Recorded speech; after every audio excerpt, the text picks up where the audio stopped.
wal in ngai teng to lung tuang nga bang in leng khomin thâu nuam nui cham i lel nunin nuam me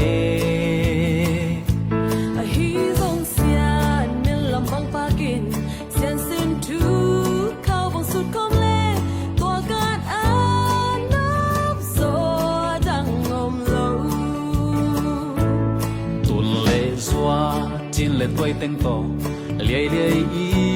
na an quang khom tut khop khop song nunin nuam me a hi zong sei su in na sum na in quan i na kilakin tut kop kom ma noi nen nuam pe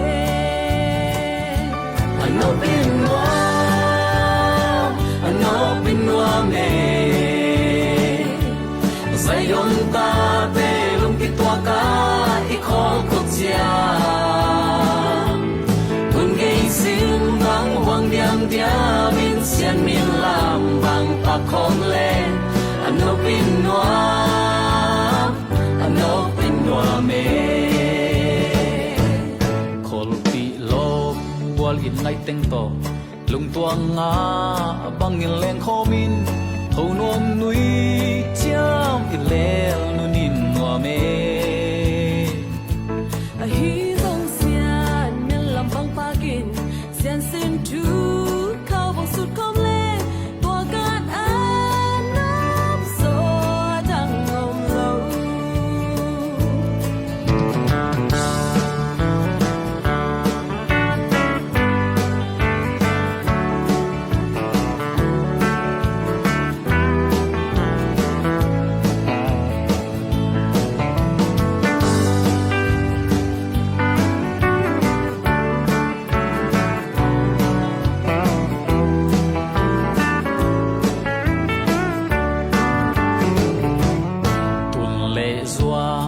le toy teng to liai liai i na an quang khom tut khop song nunin nuam me a hi zong sei su in na sum na in quan i na kilakin tut kop ma noi nen nuam pe ano bin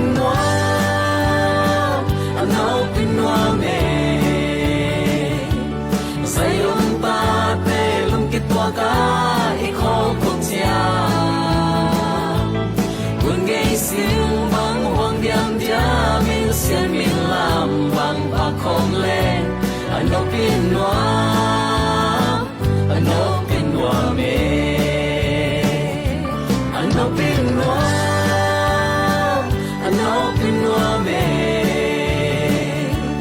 sai yon ta te lung ki tua ka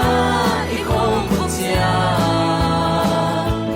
kun gei sim bang wang diam dia min sian min lam bang pa khom le ano bin nuam me ano bin nuam me